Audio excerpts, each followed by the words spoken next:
Welcome to the Landscaping Podcast. My name is Joel Barnett and I'm your host. And in today's episode, I'm talking with Simon Rosa from Simon Rosa Landscaping.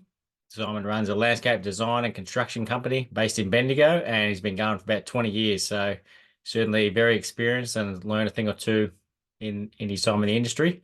Even while he was living in Bendigo, he did his apprenticeship schooling at Holmsglen, and we talk about, even though it's a 2.5 or thereabouts drive from Bendigo, I asked him whether his employees go there as well. So we talk about his experiences there and how much of a positive experience that was based on the teachers. And Simon also makes a great point about how there's a lot of good tradesmen around, but they don't necessarily work on their business. So there's certainly two different things. So we talk about the challenges of that, and also talk about all the machinery that Simon's got, and that, as well as having office staff and a showroom, adds all expenses that you need to factor into working out your hourly rate. So we talk about the differences of what people need to charge. And he also talks about an amazing project that they've just wrapped up with, among other things, 127 garden lots in there. So it's a pretty special project. I had a lot of fun talking with Simon, so hopefully you enjoy this chat with Simon Rosa.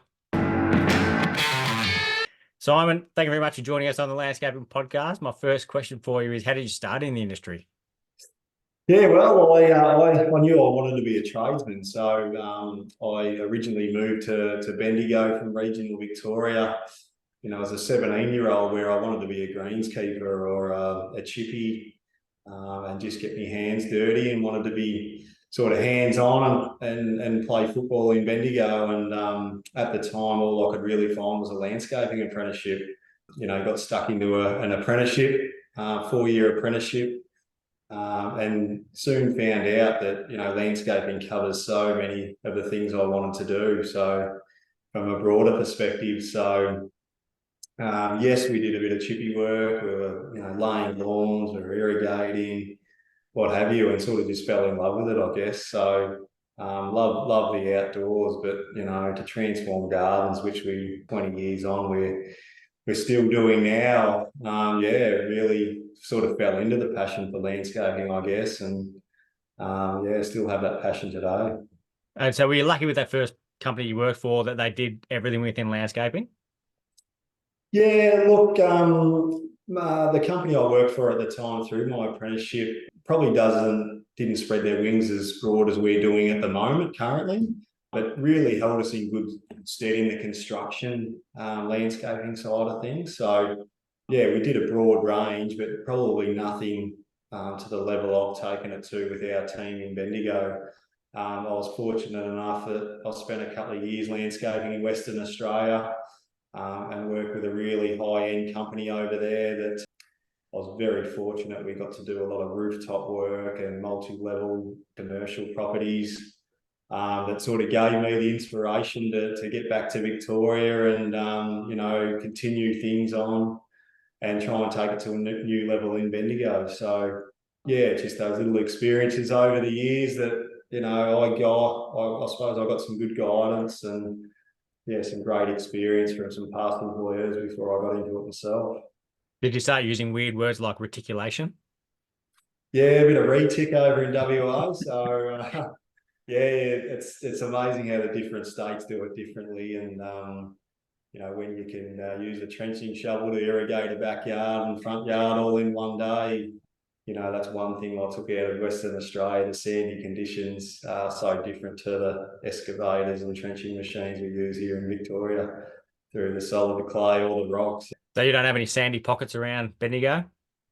Not as much sandy, very clay. You're very lucky on the outskirts on some regional, rural properties that we do get some nice sandy soil, good farming land.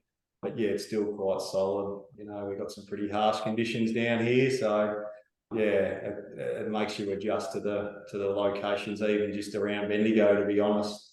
How much it varies, and it's all just adds to the challenge. Yeah, we've got a couple of suburbs, mainly in the Bellarine Peninsula, where it's just sand. It's like digging in loam.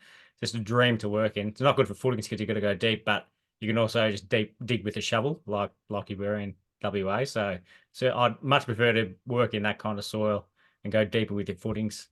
Is Yeah, yeah, there's a lot. I've spent many an hour on a mattock or a pick digging away at clay. It's a yeah, lot easier with your sand.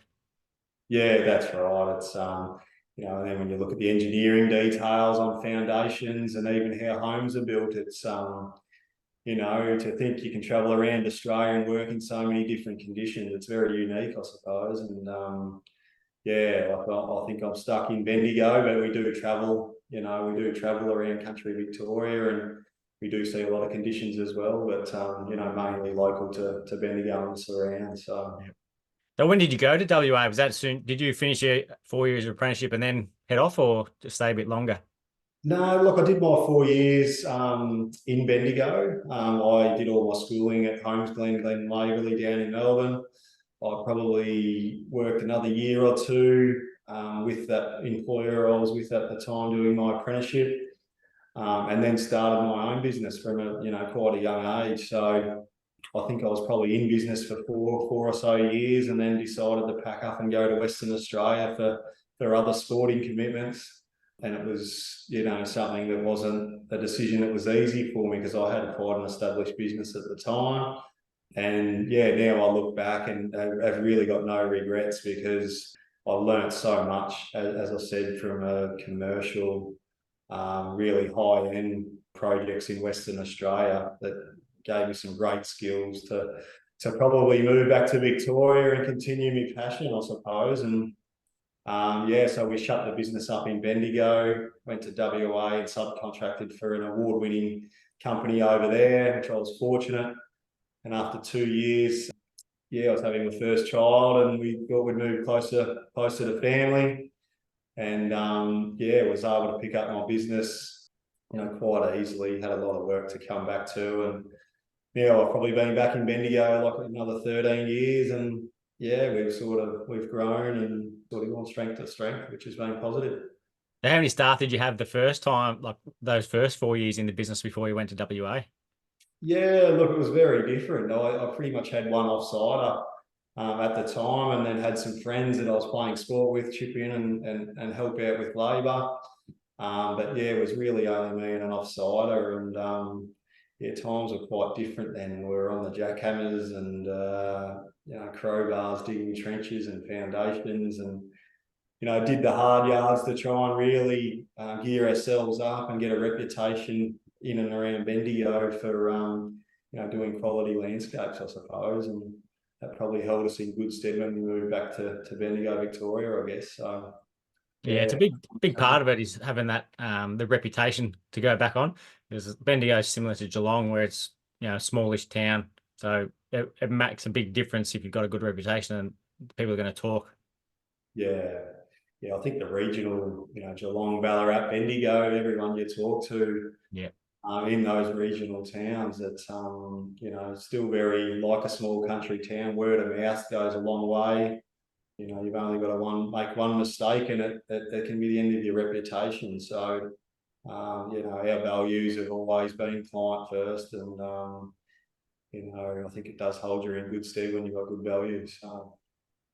So then, when you came back, did you put on someone straight away and start like growing the business then? Yeah, I had a good friend that I actually met in Western Australia who was a Victorian, and I got him working with me in WA. And he was lucky enough; he was sort of travelling around Australia, stopped in WA. We played football together, and then he ended up following me back to Bendigo. So yeah, sport's a wonderful thing. You meet a lot of people along the way, and yeah, good mate, and still one of my best mates now, Luke. Yeah, travelled back to Bendigo with us, and ended up staying here for a long time and worked with me. So yeah, I put him on straight away because I knew I had a lot of work to come back to, and then yeah, over the years we've just continued to grow, and we're now offering design, construction, and maintenance. So we sort of try and offer the whole package, and yeah, really work with our clients from the beginning right through to the end, and ongoing as well. At what point did they bring in the design and the maintenance?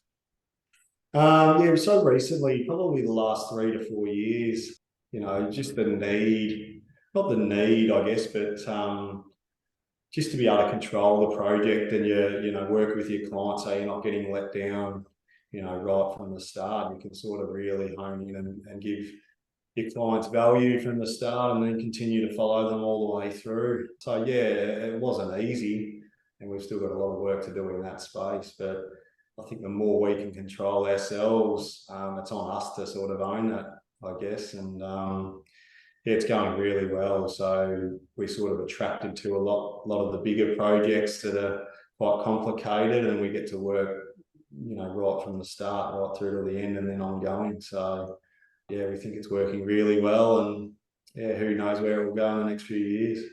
And so how did you start doing the designs yourself, or how did that start out? Look, I'd always loved design, and obviously as you gain experience, you get to understand what works and what doesn't, and just the practicality of a yard and how it functions for a family, or listening to families and their needs and wants, or just couples. So yeah, I love really getting invested in that initially.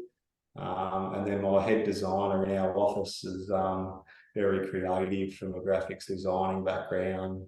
She's also a horticulturist as well, and a photographer. So she's very broad-minded. We've set up a really good team here around Liz, and yeah, just her passion, rubs off on the clients and what possibly can happen. Yeah, so that's why it's exciting. It's still quite new for us, but yeah, we're excited to see where it can go. And we also work with other local designers. We have clients come to us with designs, and we do work with some architects and landscape designers out of Melbourne as well. So, which is also exciting to bring different ideas, from Melbourne or the peninsula down to Bendigo, and yeah, work in collaboration with those guys. And how far do you travel for construction work? Yeah, it's probably only been the last few years we've really started traveling, to be honest. So yeah, we sort of 2 hours we sort of try and put on it, but yeah, we're not afraid to look at projects further away. We just love doing great work and working with great people. So we're more than willing to travel. Yeah, and same with our staff. We want to make it comfortable for those guys as well. Yeah, but happy to look at projects anywhere really. So I sort of thought with some of the Victorian winters, I'd go back to WA and do a few projects back there, which I've actually done. Just taken a couple of staff with me. So I've been back to WA to do a few projects, so that's more than a couple of 100 Ks. I've actually been up to Burleigh Heads to do a couple of projects for some family and friends up that way. So yeah, we'll travel as far as we need to be attracted to the good work, I suppose. So yeah. Yeah, Bendigo's next level as well as Victoria, but then there's Bendigo. That's even colder than most of the places. Yeah, I think you can appreciate we get the hottest of hots and the coldest of cold. So yeah, it is challenging during the winter months because you do get held up quite a lot.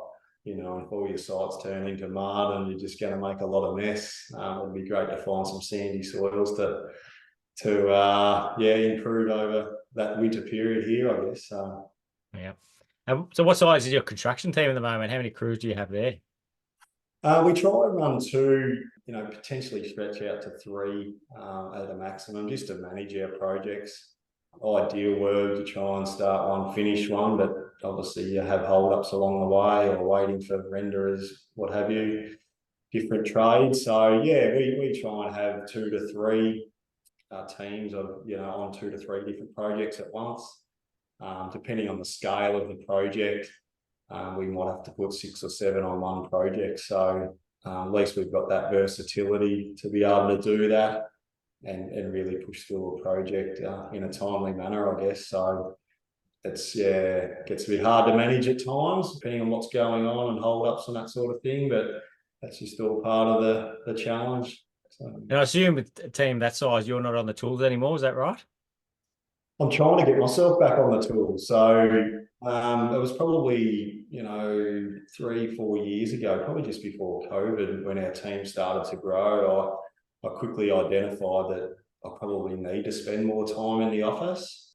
And we quickly had to find some office admin just to help with the amount of inquiries and constant bookwork, coming through the office. So But yeah, I still love what I do, and I love dealing with clients, but I also love getting out working with the team. And ultimately, I got some very good team leaders, but I also like going out working with the younger guys that we're, trying to put through apprenticeships and make sure they come out of it the other end with the skills they need to, I guess, walk away and work for themselves one day, or be a real asset to our team as a team leader moving forward. So we've just had a new estimator / project manager start working with us. So yeah, I'm hoping I can get out a lot more and work with the team and deal with our clients on a day-to-day basis. Are you sending your apprentices to Holmsglen? I try and push them to, but I also give them the choice. Like, we've obviously got our tape here in Bendigo, but I just know my experiences in Melbourne through Holmsglen were, I put a lot of it down to the teachers I had at the time and the experience they had travelling around the world, really learning their trade. So yeah, I really would like them to go down there, but all of them have got different circumstances, I guess, and it's really easy, the guys that are local, just to drive 5 minutes to the local trade school. So something we're working through, and yeah, we definitely try and push them that way if we can, just from my experiences, I guess. Yep, that makes sense. When you're saying you're trying to get back on the tools, are you going to do like 2 days a week? Is that something you're aiming to do? Because that was something I was looking to do, like the opposite. I needed to do more time in the office, so I was thinking I should do like Monday, Tuesday can be office days, and then Wednesday, Thursday, Friday on site. But yeah, things change all the time, so it's not as easy as that, which I'm sure you'd understand. Yeah, Joel, I think it's always an evolving window. So, I'd love to spend Mondays, Fridays in the office, something like that, and work the 3 middle days of the week. But, from day to day, as you said, the window changes, whether it's weather conditions, workload on particular days. So, yeah, I want to try and make myself available to help the team wherever I can. And, part of bringing some extra support into the office, I'm hoping I can be flexible to do that. But yeah, ideally it'd be, 2 days in the office, 3 days out and about. So yeah, we'll see how that goes moving forward. Yep. Have you used a business coach or anything when you started to grow the business to get advice on the best way to do it? Not really business coaching as such, but I guess from a very young age, I always surrounded myself with business people because I started business young. I tried to talk to a lot of like-minded people who, some gave me great advice, some probably not as good and what have you. But I love listening to people, especially that are older, that have been through life experiences, whether it's with business or personal experience. So yeah, I've taken a lot out of those chats over the years. We went through a strategic plan only early last year for the next 3 to 5 years. So I think there's a lot of tradespeople that are good at what they do, but don't spend much time on the business. It's probably taken me 20 years to sort of sit back and actually reflect. And, we got the whole team involved from a feedback point of view. And that was really an eye-opener, I guess, when we all sat down and did it, and personally for myself. So yeah, no life coaching as such, but the advice I probably give to people younger than me now is, have a really good accountant and just talk to industry leaders and people that are like-minded, got similar values, and pretty driven to succeed and passionate about what they do. So yeah, everything's not rosy in our business, but something you fail and you tend to learn from. So yeah, as you can probably appreciate. Yep. Have you been part of Landscaping Victoria in the past? No, we haven't. We are now. Yeah, we are now. So it's something I've looked at for a long time, and probably stayed away from. I was like, oh, what are they going to do for us in regional areas, Yep. that sort of thing. And wanting to be an industry leader, I think it's really critical now to be part of Landscape Victoria. They sell similar values, obviously, same values. They're obviously trying to cut out some of the so-called cowboys in the industry. And, look, we're all for that. You do see a lot of that. And, I think the support you can get from the networking days and days where you get to catch up with every other member, you get some valuable experience just from those days. Yeah, there's one this week. Because I've been in Geelong, I don't like having to go out to Melbourne for all the events, but it is what it is. But there was a fellow there from Bairnsdale as well, so he travelled a Yeah. fair old trek. That is, yeah. Look, in Landscape Victoria, they've been fantastic. They're trying to do stuff more regionally, Yep. which is fantastic to try and get more members involved, which I think is critical. You see a lot of, I guess, city-siders moving out to the country, and a lot more wealth and a lot more nicer projects as well. So I think for Landscape Victoria to spread their wings and get out to regional Victoria is it's a no-brainer for them, I think. So. Yeah, and it's good for making contacts both ways as well, because especially like with the designer contractor relationship, because there might be someone in Bendigo who asks a Melbourne designer to do a design, and then they got to recommend someone. So, and then if you met them there, then Yeah, it's I found it's the best thing about it is the relationships you make with it.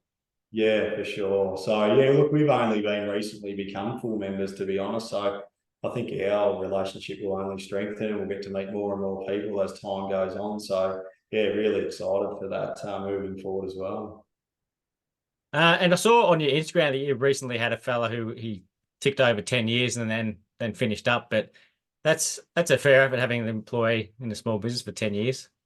Yeah, and look, they're the things you reflect on as well. Like we've had two do 10 years for us. Yeah. And I guess when both of those guys came to us, it was like, are they just going to go through their apprenticeship? And but they're a couple of my best mates now. And even though one's moved on, I caught up with the one that moved on today. He bought an umbrella office. And we passed work his way because I'm confident that he knows landscaping, and we refer work his way. So yeah, as I said earlier, you just want them to come into our environment, leave a better person and a better tradesman. And I'm proud to say I think our organisation's done that. So yeah, but it does, yeah, putting 10 years into someone and obviously putting food on their table and vice versa. They're giving us 10 years. I think not you don't see much of it anymore. There's not much loyalty in many industries. So, we're hoping that one day he might come back. You never know. Yeah, Uh, I've heard that happening a few times. yeah, you never know. And that's why we leave amicably and wish him all the best and give it a go. But the door's always open as well. So, but we'd also like to create environments where they do 20 years and 30 years. So yeah, we'll see as time goes on how many long termers we can have. Yeah. Yeah, it's pretty cool when you have someone like that. So, yeah, and that says a lot about the business. Or if the business is terrible, it says a lot about the employee. They like being punished all the time. But it's probably the first one they'll assume. Yeah, that's it. So yeah, if you're not happy doing what you're doing, it's not worth doing it, is it? So Correct. yeah, hopefully we've done Brendan well, and he's moved on to better and bigger and better things. Yep. Have you got some sort of machinery that helps you, like you were talking about in the early days on the crowbar and a jackhammer? Have you made things a bit easier now? Yeah, we have. And then it just gets to the stage where do you stop with that Yeah. machinery? So we've sort of got a fleet of we've got two excavators, two bobcats, two trucks, so we sort of can separate those machines to different projects and keep things moving. We also use a lot of subcontractors, local subcontractors that we really trust in if we get stuck, especially with bigger earth moving equipment. But yeah, I wish it was around when I started because I had a lot of back trouble early days, and yeah, definitely believe in machinery and trying to help the team as much as possible, and that just relates to efficiency and getting jobs done quicker, I guess. So yeah, very lucky and fortunate we've been able to build a few machines into the team, and I don't have many sick days either, which is good. So bit of upkeep, and they look after you. What size excavators do you have? We've got a 3.5 tonner and an E20. So we did have a 5 tonner. We just downsized to a new E35. We've got a Positrack Bobcat and just a small S70 Bobcat as well. So try and do, broad sizes because one week we might be in a smaller, rear yard where we're going through a garage, and then to a rural site where we need some bigger machinery. So we feel we've got the best of both worlds there. And the same with a larger tipper and a smaller tipper, just to, cater for whatever site we're on. So Yeah, because there's no point having two of the same. Well, I suppose that it could come in handy having two of the same size, but it's a lot more useful if you got two different sizes so they can be specific for the specific role. yeah, that's correct. And look, that's stuff you obviously learn over the years being in the industry. Like, during the winter months, I'd always thought, geez, I've never had a posi track loader or anything like that. But you soon see how good they are in the wet, and the less mess you make instead of a wheel loader, I guess. And especially preparing large lawn areas and finishing, yeah, they're great. So to have both now, it's just another thing you learn over the years, and until you give it a go, you don't really realise how good they can be for you. So, yeah, very lucky. Do you have any unique attachments for the excavators? Yeah, so we updated them all June 30 last year, and we thought let's get all the different grabs for the machine. So a lot of log and rock placements. We've got grabs for both machines, augers for both the machines. What else have we got? That's really it at this stage for both of them, but that seems to cater along with the buckets and the ripper attachment for what we need. So yeah, the grabs have been fantastic. Yeah, Do they rotate at all?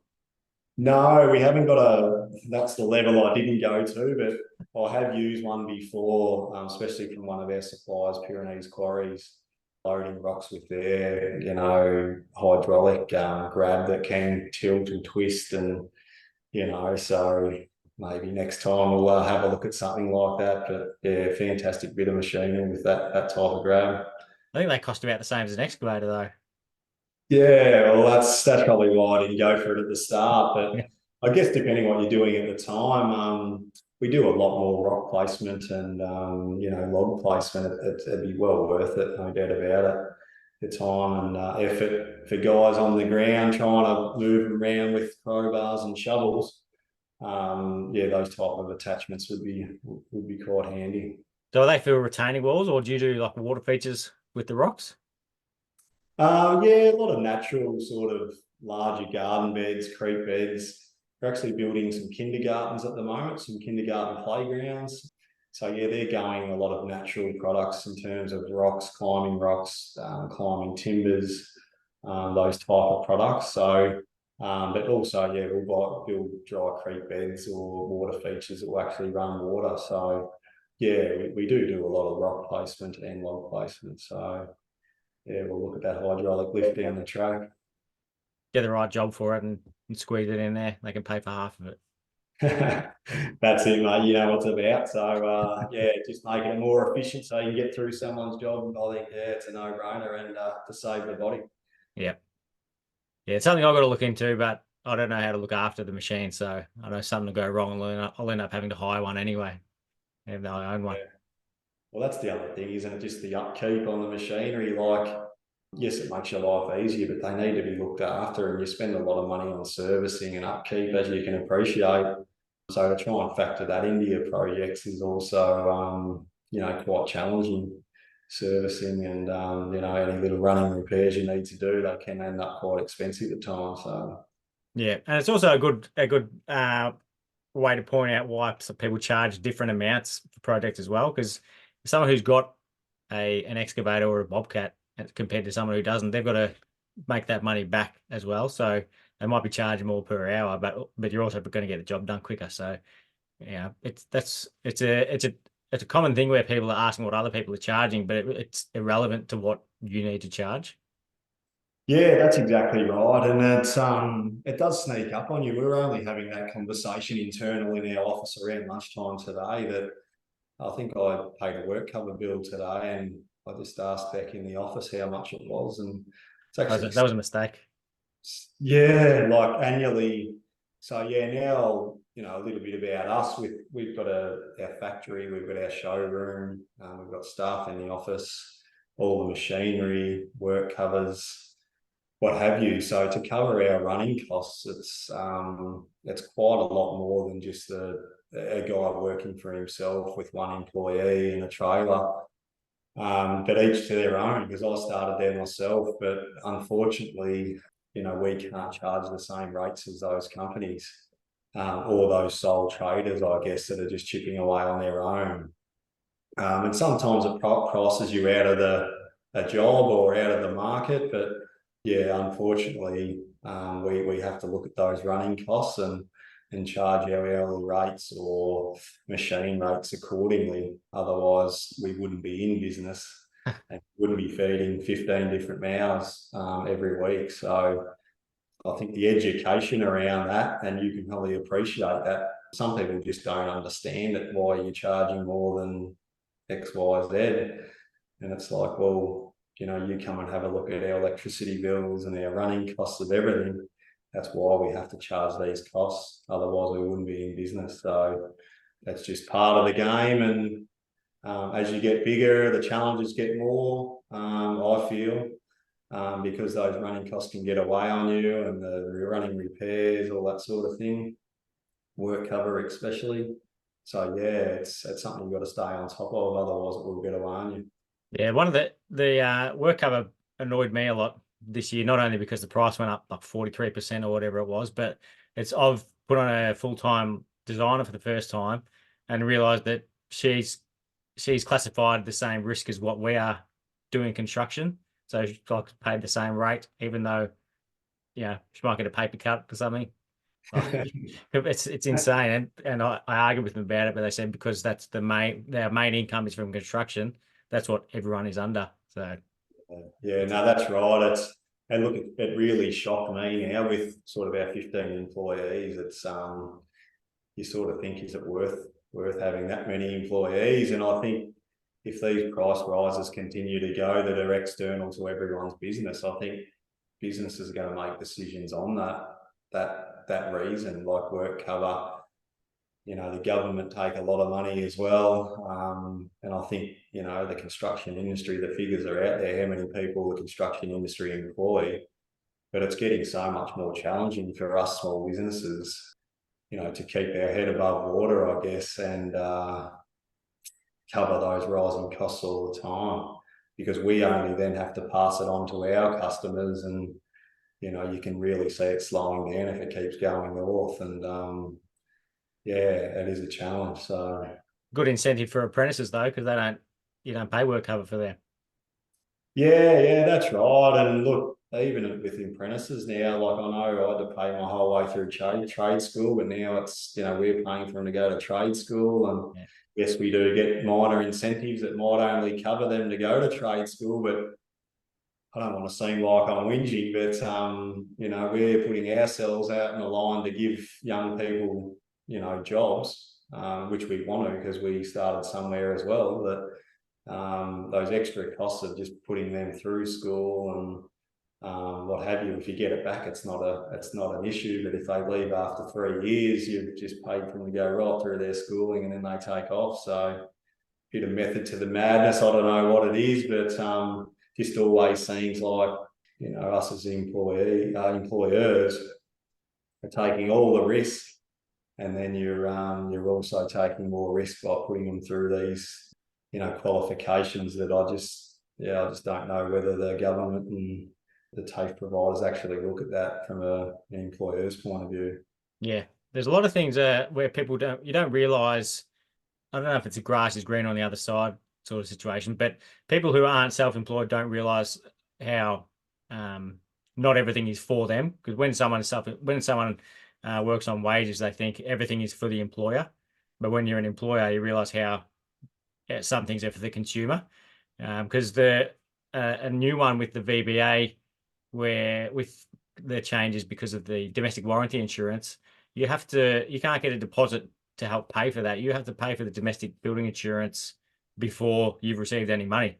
So you've got to spend a couple of $1,000s before the client's paid you anything for it. So it's left wide open, aren't you? That's the thing. And yeah, it's, I don't know. Yeah, as I said, I don't want to continue to whinge about things like that, but it's good to have those conversations, because no doubt, us as similar industries, we're having the same issues. We think the same way, and I guess that's where Landscape Victoria are probably critical in probably listening to us as members, and we'll try and fight for us no different during the COVID period when they were trying to shut, us down, and we're working out in the open. There's some good learning curves there, and yeah, Landscape Victoria, hopefully will fight for their members. Mm. Do you have any apps where you do job tracking to keep track of, what you're spending on each project, so you can reassess if the quote was any good? Yeah, so for many of years, I was working on having money in the bank, and if you've got money in the bank, you're happy. But yeah, we are using a management system called Flow, which we did a lot of research when we started to implement that, and that's probably been for 3 or 4 years now. Which is a great management system to sort of track our projects ongoing, but it obviously needs a lot of data entries to track our projects ongoing.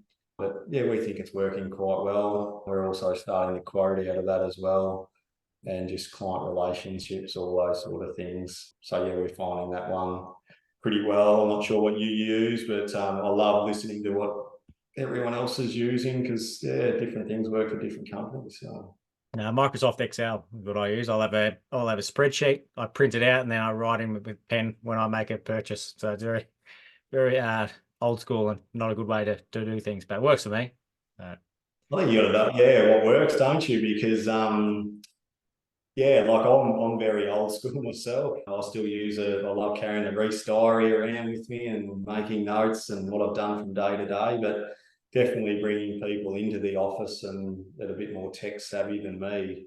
I've now got a calendar on my phone and all that sort of stuff, which has taken a long time. But yeah, they've really helped me, with their strengths. They've helped me in my business grow in that space. And ultimately, I think I'd rather stick to what I do and what I know, and they can help guide me along the way and support us in that sort of field. So a lot of trust goes into them, and ultimately it makes a good team. So do your guys on site, do they input like purchases and hours and that sort of thing into that app, and then you just collate it all?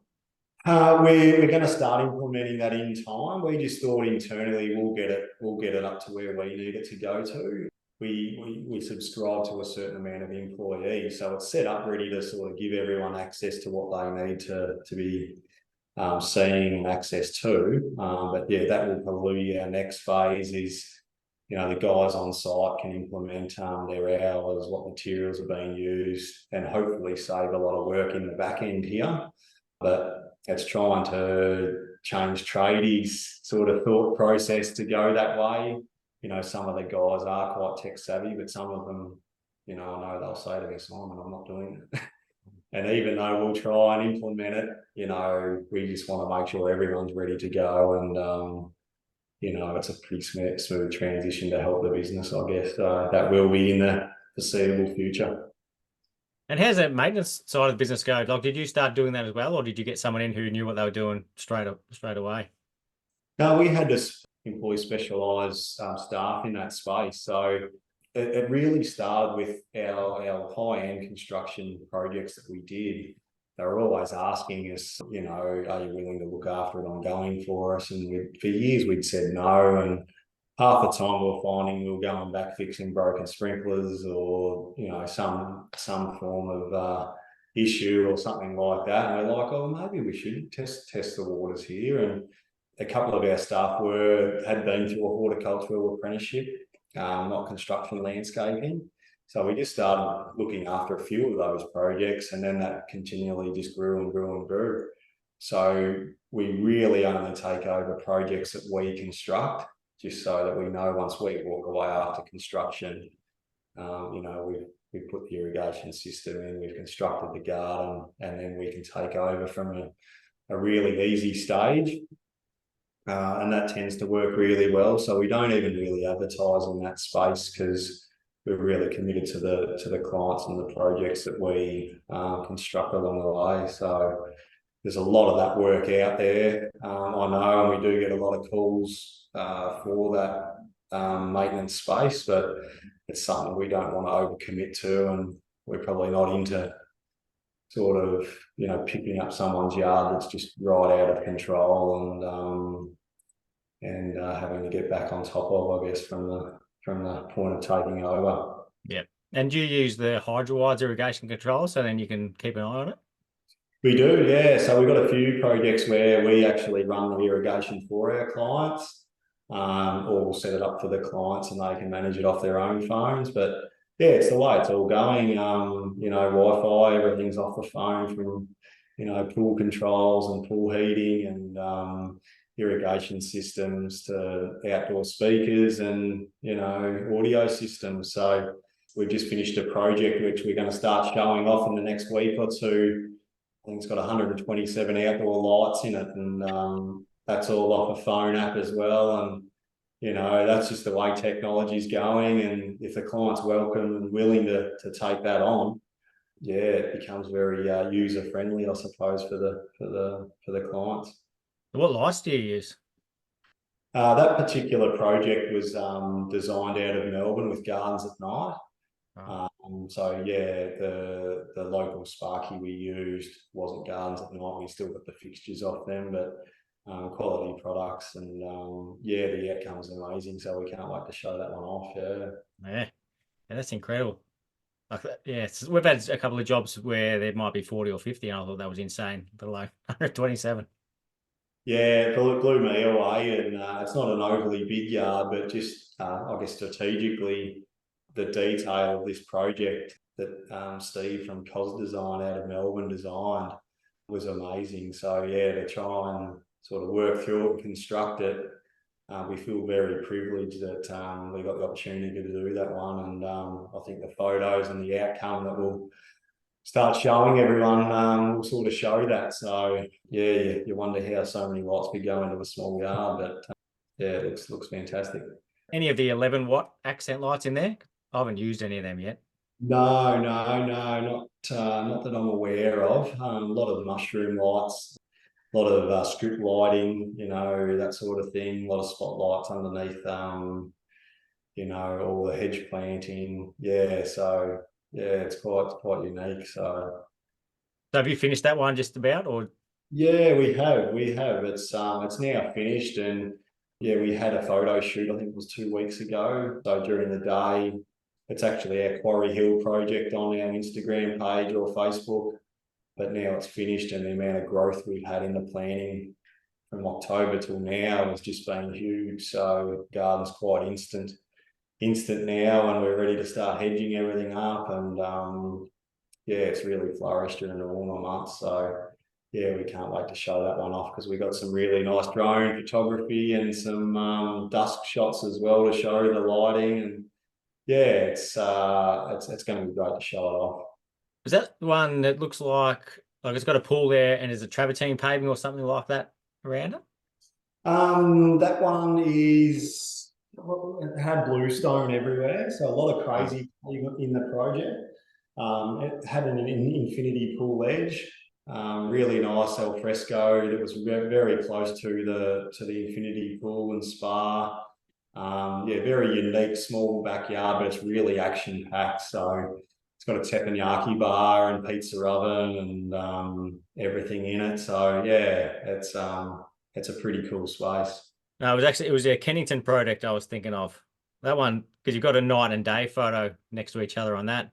And I thought it was so really cool how you can see like the color of the stone looks like it's different because it's got the warm light on there at night, and then it's like more of the grays in there during the day.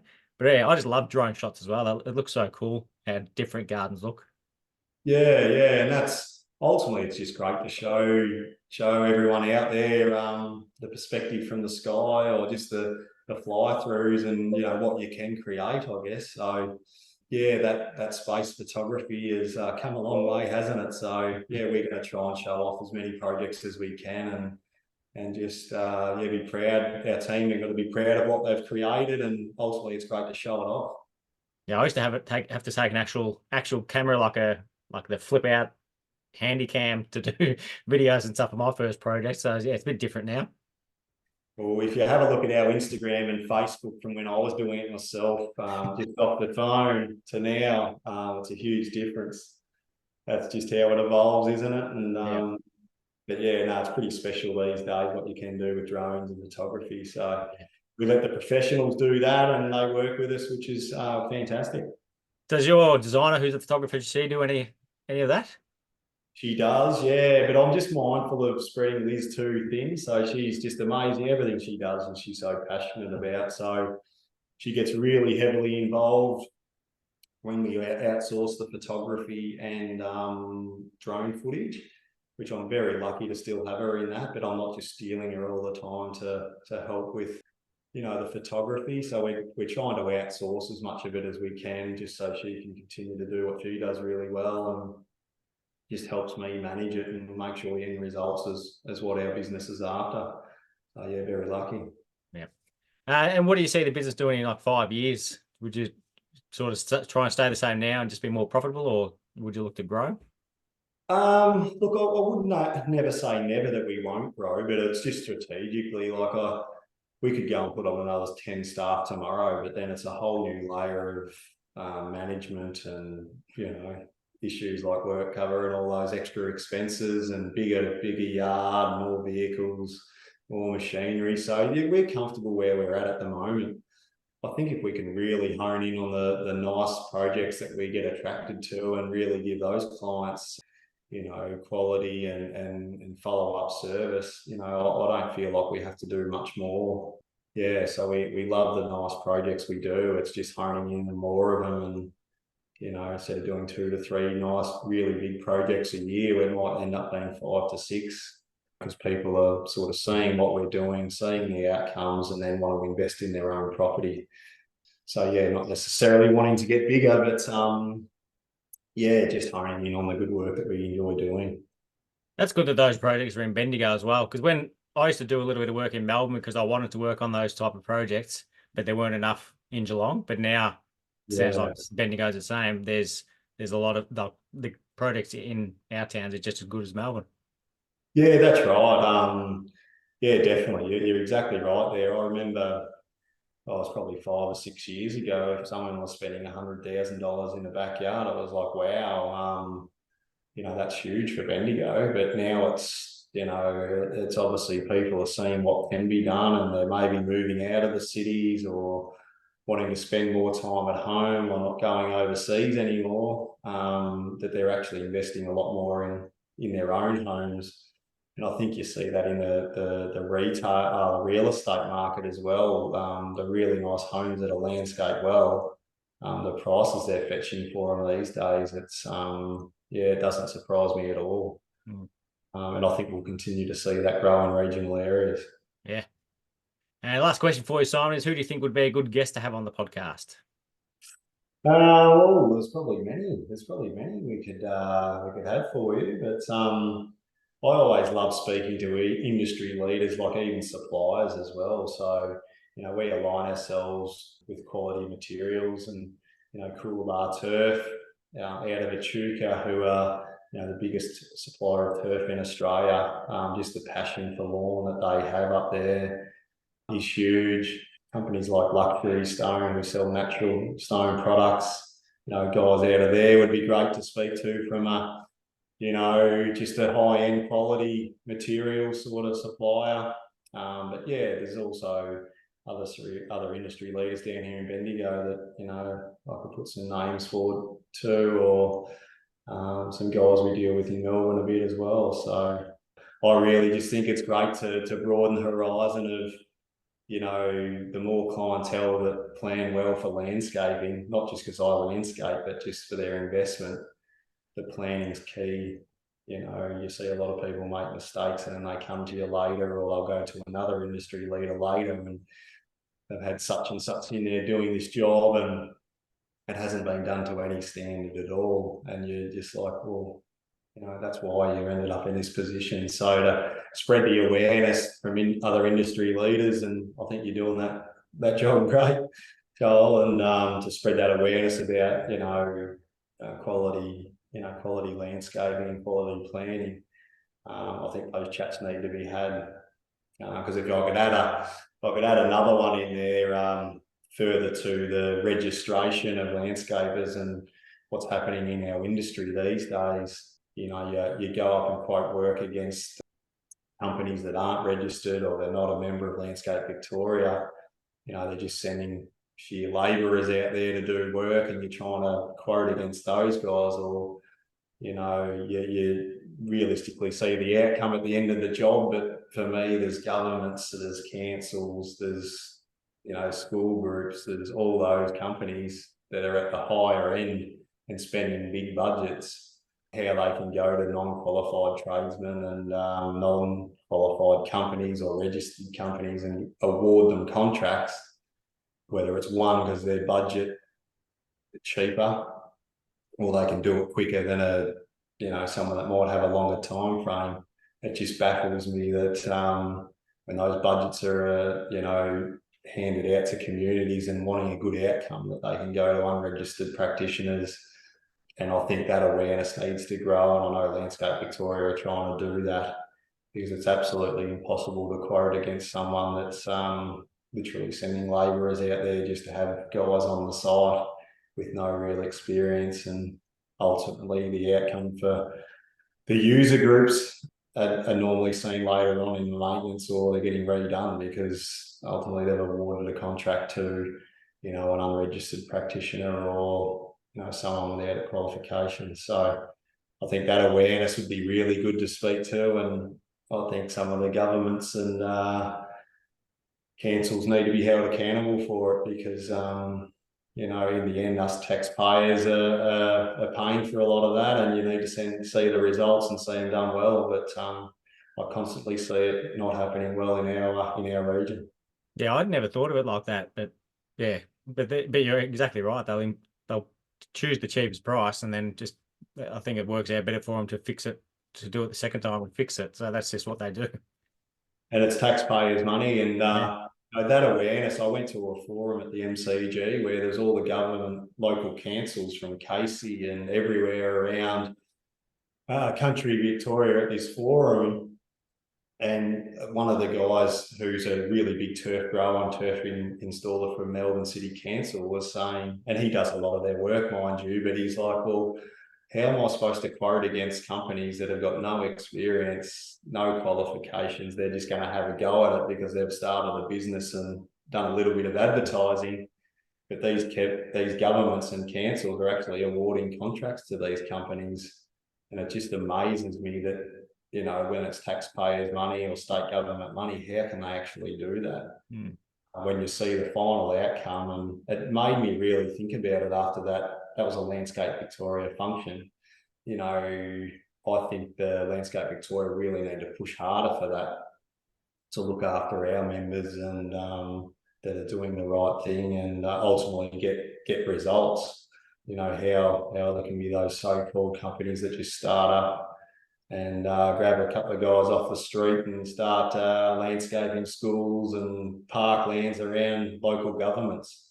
It just amazes me that's in this day and age, with all the governance around everything else, how that can happen. So I'd encourage you to start as much chat around that as you can, because it's really frustrating. And when you take your kids to a park and you have a look at it and think, well, there's only $2 million spent here, and you could have done it for 800,000, sort of thing. Yeah, that sort of thing just amazes me. So I think those discussions will be worth continuing. If you can. Yeah, do it for 800,000 and still have enough profit to buy a fancy excavator attachment as well. Yeah, well, you know as well as I know, it's amazing how some of that stuff gets through. Yeah, it just amazes me that, and then just even the quality. They'd rather just pay someone 3 months later after handover to fix it all, and just because it's been done and it's open for the community. But yeah, it becomes absolutely terrible. And ultimately that's why they've got Landscape Victoria, that hopefully will fight for its members, and no different to master builders and HIA in the building industry. I think we're going to see. Be interesting to see the next 5 to 10 years where that goes. Because how do you get a license to build a park?